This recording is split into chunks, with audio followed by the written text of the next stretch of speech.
ರೋಗ ತಡೆಗಟ್ಟಲು ಜಾಗೃತಿ. ಅಂತಾರಾಷ್ಟ್ರೀಯ ನರ್ಸ್ ದಿನ ಅಂಗವಾಗಿ ನಡೆದ ಕ್ಯಾನ್ಸರ್ ರೋಗದ ಕುರಿತು ಜಾಗೃತಿ ಜಾಥಾ ಕಾರ್ಯಕ್ರಮವನ್ನು ನಗರದಲ್ಲಿ ಸರ್ವೋದಯ ಶಿಕ್ಷಣ ಸಂಸ್ಥೆಯ ಪ್ಯಾರಾಮೆಡಿಕಲ್ ಕಾಲೇಜು ವಿದ್ಯಾರ್ಥಿಗಳು ಕ್ಯಾನ್ಸರ್ ರೋಗ ತಡೆಗಟ್ಟಲು ಜಾಗೃತಿ ಕಾರ್ಯಕ್ರಮವನ್ನು ಹಮ್ಮಿಕೊಂಡಿದ್ದು ಶರ್ಫುದ್ದೀನ್ ಪೋತ್ನಾಳ್ ಕ್ಯಾಂಡಲ್ ಹಚ್ಚುವುದರ ಮೂಲಕ ಮಂಗಳವಾರ ಚಾಲನೆ ನೀಡಿದರು. ಬಸ್ ವೃತ್ತದಲ್ಲಿ ವಿದ್ಯಾರ್ಥಿಗಳು ಮಾನವ ಸರಪಳಿಯನ್ನ ನಿರ್ಮಿಸಿ ಜಾಗೃತಿ ಘೋಷ ವಾಕ್ಯಗಳನ್ನು ಕೂಗಿದರು. ನಂತರ ತಹಸೀಲ್ ಕಚೇರಿಯವರೆಗೆ ಜಾಗೃತಿ ಜಾಥಾವನ್ನ ಹಮ್ಮಿಕೊಂಡಿದ್ದರು. ಕ್ಯಾನ್ಸರ್ ಜಾಗೃತಿ ಜಾಥಾದಲ್ಲಿ ವೈದ್ಯರು, ವಿದ್ಯಾರ್ಥಿಗಳು ಹಾಗೂ ಸಿಬ್ಬಂದಿ ಕ್ಯಾನ್ಸರ್ ಕಾಯಿಲೆ ಬಗ್ಗೆ ಜಾಗೃತಿ ಮೂಡಿಸಿದರು. ತಂಬಾಕು ಧೂಮಪಾನ ತ್ಯಜಿಸಿ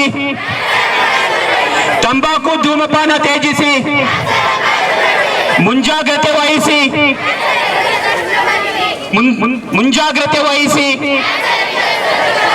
ಆರೋಗ್ಯ ತಪಾಸಣೆ ಮಾಡೋಣ. ಇದೇ ವೇಳೆ ಮಾತನಾಡಿದ ತಾಲೂಕು ಆರೋಗ್ಯಾಧಿಕಾರಿ ಡಾಕ್ಟರ್ ಶರಣಪ್ಪ, ಕ್ಯಾನ್ಸರ್ ಎಂದ ಕೂಡಲೇ ಸಾಮಾನ್ಯವಾಗಿ ಎಲ್ಲರಲ್ಲೂ ಭಯ ಇರುತ್ತದೆ. ವೈದ್ಯಕೀಯ ವಿಜ್ಞಾನ ಕ್ಷೇತ್ರದಲ್ಲಿ ನಡೆದ ಸಂಶೋಧನೆಗಳಿಂದಾಗಿ ಎಲ್ಲ ರೀತಿಯ ಕ್ಯಾನ್ಸರ್ಗಳಿಗೆ ಚಿಕಿತ್ಸೆ ಲಭ್ಯವಿದೆ. ಕ್ಯಾನ್ಸರ್ ಕುರಿತು ಅರಿವು ಮೂಡಿಸುವ ಮೂಲಕ ಜನ ಸಮೂಹಕ್ಕೆ ಧೈರ್ಯ ತುಂಬಬೇಕಿದೆ. ಕ್ಯಾನ್ಸರ್ ಬಗ್ಗೆ ಯಾರೂ ಭಯ ಪಡಬೇಕಾಗಿಲ್ಲ. ತಂಬಾಕು ಹಾಗೂ ದುಶ್ಚಟಗಳಿಂದ ಮತ್ತು ಪರಿಸರ ಮಾಲಿನ್ಯ ಆಹಾರ ಪದಾರ್ಥಗಳನ್ನು ಬೆಳೆಯುವಾಗ ಅನುಸರಿಸುವ ರಾಸಾಯನಿಕ ಸಿಂಪರಣೆ ಇಂದ ತಂಬಾಕು ಉತ್ಪನ್ನಗಳ ಸೇವನೆಯಿಂದ ಹಾಗೂ ನಮ್ಮ ಜೀವನ ಕ್ರಮದಿಂದ ಇಂದಿನ ದಿನಗಳಲ್ಲಿ ಕ್ಯಾನ್ಸರ್ ರೋಗ ಜನರಲ್ಲಿ ಹೆಚ್ಚಾಗಿ ಕಾಣಿಸಿಕೊಳ್ಳುತ್ತಿದೆ. ಮಹಿಳೆಯರಲ್ಲಿ ಕೂಡ ಗರ್ಭಕೋಶದ ಕ್ಯಾನ್ಸರ್, ಸ್ತನ ಕ್ಯಾನ್ಸರ್ ಹೆಚ್ಚಾಗಿ ಕಾಣಿಸಿಕೊಳ್ಳುತ್ತಿರುವುದರಿಂದ ದೇಹದಲ್ಲಿ ಕ್ಯಾನ್ಸರ್ ರೋಗದ ಲಕ್ಷಣಗಳು ಕಂಡು ಬಂದಲ್ಲಿ ಕೂಡಲೇ ಪ್ರಾರಂಭಿಕವಾಗಿ ವೈದ್ಯರಲ್ಲಿ ತಪಾಸಣೆ ನಡೆಸಿ ಚಿಕಿತ್ಸೆ ಪಡೆದುಕೊಂಡಲ್ಲಿ ಕ್ಯಾನ್ಸರ್ ಕಾಯಿಲೆಯಿಂದ ಗುಣ ಹೊಂದಬಹುದು ಎಂದು ಹೇಳಿದರು. ಈಗಾಗಲೇ ಹೇಳಿದಂತೆ ನಮ್ಮ ರಾಯಚೂರಿನಲ್ಲಿ ಸಾಕಷ್ಟು ಕ್ಯಾನ್ಸರ್ ಪೇಷಂಟ್ಗಳು ಕಂಡುಬರ್ತವೆ. ಕ್ಯಾನ್ಸರ್ ಆಗೋದಕ್ಕೆ ಈಗ ರೀಸೆಂಟಾಗಿ 90ರ ದಶಕದ ನಂತರ ಜಾಸ್ತಿ ಕ್ಯಾನ್ಸರ್ ಪ್ರಕರಣಗಳು ಕಂಡುಬರ್ತವೆ. ಕಾರಣ ಏನಂತಂದರೆ ನಮ್ಮ ಎಲ್ಲ ಫುಡ್ಡು, ವಾಟರು, ಏರು ಎಲ್ಲ ಪೊಲ್ಯೂಷನ್ ಆಗಿದೆ. ಉದಾಹರಣೆಗಾಗಿ ನಾವು ಈಗ ರೈಸ್ ಬೆಳೀತಾರೆ ಅಥವಾ ಪ್ಯಾಡಿ ಬೆಳೀತಾರೆ ಅಂತಂದರೆ ನೀವು ಅದಕ್ಕೂ ಪೆಸ್ಟಿಸೈಡ್ ಯೂಸ್ ಮಾಡ್ತಾರೆ, ಏನೇನೋ ಕೆಮಿಕಲ್ ಯೂಸ್ ಮಾಡ್ತಾರೆ, ಎಲ್ಲ ಕೆಮಿಕಲ್. ಈವನ್ ವೆಜಿಟೇಬಲ್ಸ್ಗೂ ಪೆಸ್ಟಿಸೈಡ್ ಹಾಕ್ತಾರೆ, ಫ್ರೂಟ್ಸ್ಗೂ ಕೆಮಿಕಲ್ಸ್ ಹಾಕ್ತಾರೆ ಹಣ್ಣಾಗಲ್ಲ ಅಂತೇಳಿ. ವಾಟರು ಪೊಲ್ಯೂಟ್ ಆಗಿದೆ, ಎಲ್ಲ ಫ್ಯಾಕ್ಟ್ರಿಯಿಂದ ನದಿಗಳಿಗೆ ನೀರು ಬಿಡ್ತಾ ಇದೆ, ಅದನ್ನು ಪೊಲ್ಯೂಷನ್ ಆಗ್ತದೆ. ಈವನ್ ಏರನ್ನು ಈಗ ಇಷ್ಟೊಂದು ವೆಹಿಕಲ್ ಹೋಗ್ತಾ ಇದ್ದಾವೆ, ಎಲ್ಲ ಅದರಿಂದ ಬಂದ ಹೊಗೆ ಅದನ್ನು ಏರ್ ಪೊಲ್ಯೂಷನ್ ಆಗುತ್ತೆ. ಇವೆಲ್ಲ ಟಾಕ್ಸಿನ್ಸಿಂದ ನಮ್ಮ ಎಲ್ಲ ಟಾಕ್ಸಿನ್ಸ್ ಏನು ಮಾಡ್ತಾವೆ, ನಮ್ಮ DNA ಡ್ಯಾಮೇಜ್ ಮಾಡಿ ಕ್ಯಾನ್ಸರ್ ಕಾಣ್ತಾವೆ. ಇದು ಆಗೋಕ್ಕೆ ಏನಂದರೆ ಸ್ವಲ್ಪ ಪೊಲ್ಯೂಷನನ್ನು ಕಂಟ್ರೋಲ್ ಮಾಡಬೇಕು. ಇದು ಬರೀ ಇವರಷ್ಟೇ ಅಲ್ಲ, ವೈದ್ಯರಷ್ಟೇ ಅಲ್ಲ, ಈವನ್ ಫಾರ್ಮರ್ಸು ಮತ್ತು ಸರ್ಕಾರದಿಂದ ಸಹ ಈಗ ಆಲ್ರೆಡಿ ಕೇಳಿರ್ಬೋದು, ಸರ್ಕಾರದಿಂದ ಆಲ್ರೆಡಿ ಎಲ್ಲ ರೇಡ್ ಆಗ್ತಾ ಇದೆ, ಎಲ್ಲ ಕೆಮಿಕಲ್ಸ್ ಬಂದ್ ಮಾಡಬೇಕಂತೇಳಿ. ಉದಾಹರಣೆಗೆ ಗೋಧಿ ಮಂಚೂರಿಯಲ್ಲಿ ಕೆಮಿಕಲ್ ಹಾಕ್ತಿದ್ರು ಅಥವಾ ಫ್ರೂಟ್ ಜ್ಯೂಸಲ್ಲಿ ಆಗ್ತದೆ, ಅದಕ್ಕೆಲ್ಲ ರೇಡ್ ಆಗ್ತಾ ಇದೆ. ಏನು ಇದಕ್ಕೆ ತಡೆಗಟ್ಟಬೇಕಂದ್ರೆ ಅರ್ಲಿ ಡಯಾಗ್ನೋಸಿಸ್ ಆ್ಯಂಡ್ ಮಾಡೋದು. ಅಂದರೆ ನಿಮ್ಗೆ ತಕ್ಷಣ ಏನೋ ತೊಂದರೆ ಕಂಡು ಬಂತಂದರೆ, ತಕ್ಷಣ ಸಿಂಪ್ಟಮ್ಸ್ ಕಂಡು ಬಂತಂದರೆ ನೀವು ತೋರಿಸ್ಕೋಬೇಕು ಫಸ್ಟು. ಈಗ ಆಲ್ರೆಡಿ ಹೇಳಿದಂತೆ ಈಗ ಹೊಸ ಡಿಸೀಸ್ ಅವ್ರು ಬಂದಮೇಲೆ ರಾಯಚೂರಿನಲ್ಲಿ ಸಹ ಒಪೇಕಲ್ಲಿ ಕ್ಯಾನ್ಸರ್ ಟ್ರೀಟ್ಮೆಂಟು ಶುರುವಾಗಿದೆ. ಕೀಮೋಥೆರಪಿ ಅಂತೇಳಿ ಟ್ರೀಟ್ಮೆಂಟ್ ಶುರುವಾಗಿದೆ ಈ ರೀಸೆಂಟಾಗಿ 3 ತಿಂಗಳು. ಇಷ್ಟು ಹೇಳೋಕ್ಕೆ ಅವಕಾಶ ಕೊಟ್ಟೋದಕ್ಕೆ ನಮಗೆ. ನಂತರ ಸರ್ವೋದಯ ಶಿಕ್ಷಣ ಸಂಸ್ಥೆಯ ಅಧ್ಯಕ್ಷರು ಮನೋಜ್ ಮಿಶ್ರಾ ಅವರು ಮಾತನಾಡಿ, ಆರಂಭಿಕ ಹಂತದಲ್ಲೇ ಕ್ಯಾನ್ಸರ್ ಪತ್ತೆ ಮಾಡಿದಲ್ಲಿ ಕಾಯಿಲೆಗೆ ಗುಣಪಡಿಸಬಹುದಾಗಿದೆ. ಮನೆಯವರು, ನೆರೆಯ ಹೊರೆಯವರು ಕ್ಯಾನ್ಸರ್ ರೋಗಿಗಳಿಗೆ ಆತ್ಮಸ್ಥೈರ್ಯ ತುಂಬುವ ಮೂಲಕ ರೋಗದ ಬಗ್ಗೆ ಜಾಗೃತಿ ಅಗತ್ಯವಿದೆ ಎಂದರು. ಎಲ್ರಿಗೂ ನಮ್ಮ ಕಾರ್ಯಕ್ರಮಕ್ಕೆ ಸಹಕಾರ ಅಂದರೆ ವೈದ್ಯಕೀಯ ಇಲಾಖೆಯಿಂದ ಮತ್ತು ಪುರಸಭೆಯಿಂದ ಈ ಕಾರ್ಯಕ್ರಮಕ್ಕೆ ಸಹಕಾರ ನೀಡಿದ್ದಕ್ಕಾಗಿ ಮೊದಲಿಗೆ ಅವರಿಗೆ ಧನ್ಯವಾದಗಳನ್ನು ಸಲ್ಲಿಸ್ತೇನೆ.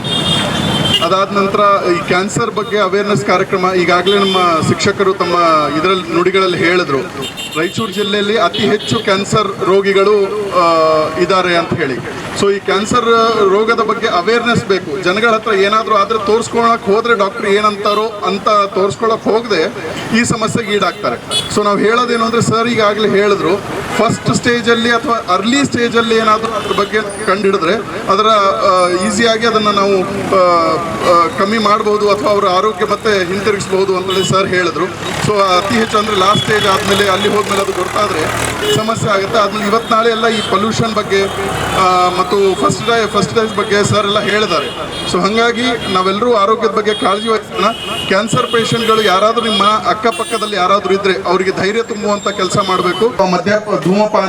ಮದ್ಯಪಾನದಿಂದ ದೂರದಿಂದ ಕ್ಯಾನ್ಸರ್ ತ್ಯಜಿಸೋದಾಗಲಿ, ಆಮೇಲೆ ಈ ಫೆಸ್ಟಿಫೈಡ್ ಹಣ್ಣುಗಳಲ್ಲಿ ತರಕಾರಿಗಳಲ್ಲಿ ಕೆಮಿಕಲ್ ಉಪಯೋಗಿಸೋದ್ರಿಂದ ಕ್ಯಾನ್ಸರ್ ರೋಗ ಬರ್ತಿರೋದಾಗಲಿ. ಸೊ ಸುಮಾರು ಅಂದರೆ ನಮ್ಮ ಲೈಫ್ ಸ್ಟೈಲ್ನ ಜನಗಳು ಚೇಂಜ್ ಮಾಡಬೇಕು ಅನ್ನೋ ಉದ್ದೇಶದಿಂದ ಒಂದು ಕ್ಯಾನ್ಸರ್ ಜಾಗೃತಿ ಕಾರ್ಯಕ್ರಮ ನಮ್ಮ ಸಂಸ್ಥೆ ಹಮ್ಮಿಕೊಂಡಿತ್ತು.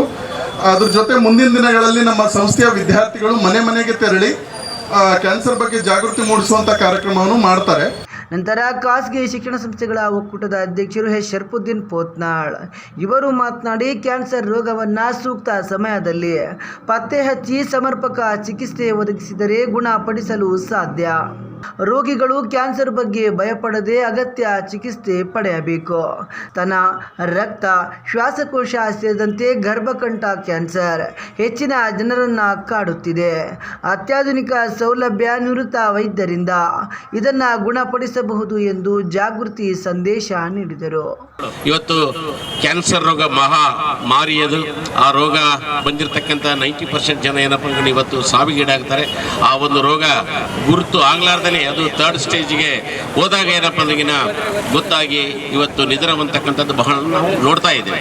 ಇಂಥ ಸಂದರ್ಭದಲ್ಲಿ ನಾವು ರೋಗ ಅದು ಬಂದು ಚಿಕಿತ್ಸೆ ತಗೊಳ್ಳೋದಕ್ಕಿಂತ ಮುಂಚಿತವಾಗಿ ಜನರಲ್ಲಿ ಅದನ್ನು ಆ ರೋಗದ ಬಗ್ಗೆ ಜಾಗೃತಿ, ಆ ರೋಗದ ನಿಯಂತ್ರಣದಕ್ಕಾಗಿ ತಗೊಳ್ಳುವಂಥ ಕ್ರಮಗಳೇನಿರ್ತಾವಲ್ಲ ಅದು ಬಹಳ ಪರಿಣಾಮಕಾರಿಯಾಗಿರ್ತಾವೆ, ಅದು ಬಹಳ ಉಪಯುಕ್ತ ಇರ್ತಾವೆ. ಆ ನಿಟ್ಟಿನಲ್ಲಿ ಇವತ್ತು ಸರ್ವೋದಯ ಸಂಸ್ಥೆ ಇಂತಹ 10 ಹಲವಾರು ಜಾಗೃತಿ ಕಾರ್ಯಕ್ರಮಗಳನ್ನು ವಿಶೇಷವಾಗಿ ಆರೋಗ್ಯಕ್ಕೆ ಸಂಬಂಧಪಟ್ಟಿರ್ತಕ್ಕಂಥ ಜಾಗೃತಿ ಜಾಥಾಗಳನ್ನು ಇವತ್ತು ಮಾನ್ವಿ ನಗರದಲ್ಲಿ ಮಾಡೋದ್ರ ಮೂಲಕ ತಮ್ಮ ವಿಶಿಷ್ಟವಾಗಿರ್ತಕ್ಕಂಥ ಒಂದು ಕಾರ್ಯವನ್ನು ಇವತ್ತು ಮಾನ್ವಿ ನಗರದಲ್ಲಿ ಮಾಡ್ತಾ ಇದ್ದಾರೆ. ಅದರ ಒಂದು ಆ ಹಿನ್ನೆಲೆಯಲ್ಲಿ ಇಂದು ಸಹ ಇದೇ ವೇಳೆ ತಹಸೀಲ್ದಾರ್ ಭೀಮರಾಯ್, ಡಾಕ್ಟರ್ ಶರಣಪ್ಪ, ಪುರಸಭೆ ಕಿರಿಯ ಆರೋಗ್ಯ ನಿರೀಕ್ಷಕ ಅಧಿಕಾರಿ ಮಹೇಶ್, ಶರ್ಪುದ್ದೀನ್ ಪೋತ್ನಾಳ್, ಮನೋಜ್ ಕುಮಾರ್ ಮಿಶ್ರಾ, ಅನಿಲ್ ಕುಮಾರ್ ಹೆಚ್, ರಾಜಾ ಸುಭಾಷ್ ಚಂದ್ರ ನಾಯ್ಕ್, ರಾಜು ತಾಳಿಕೋಟೆ, MS ಮುಖಿ, ಭೀಮರಾಯ್ ಸೀತಿಮನಿ ಸೇರಿದಂತೆ ಕಾಲೇಜಿನ ಉಪನ್ಯಾಸಕ ವೃಂದ, ವಿದ್ಯಾರ್ಥಿಗಳು ಮತ್ತು ಪೊಲೀಸ್ ಸಿಬ್ಬಂದಿ ಹಾಗೂ ಇನ್ನಿತರರು ಇದ್ದರು. ಅಪ್ಪ, ನಿಮ್ಮ ಡ್ರಿಪ್ ಕೂಲ್ ಆಗಿದೆ. ಡ್ರಿಪ್ ಅಂದ್ರೆ ನಿಮ್ಮ ಔಟ್ಫಿಟ್ ಕೂಲ್ ಆಗಿದೆ. I know that. ಮತ್ತೆ ಇದು this is great dad, but right now this is my vibe. Vibe ಅಂದ್ರೆ ಮೈ ಟೈಪ್, ಲೈಕ್ ದಿಸ್. ಫ್ಯಾಮಿಲಿಗೆ ನಾವು ಹೇಳ್ತೀವಿ ಫ್ಯಾಮ್. ಅಂದ್ರೆ ಇದು ಫ್ಯಾಮ್ ಜಾಮ್. ಈಗ ಅರ್ಥ ಆಯ್ತಾ? ಎಲ್ಲ ಅರ್ಥ ಆಗ್ತಾ ಇದೆ. New times, new trends.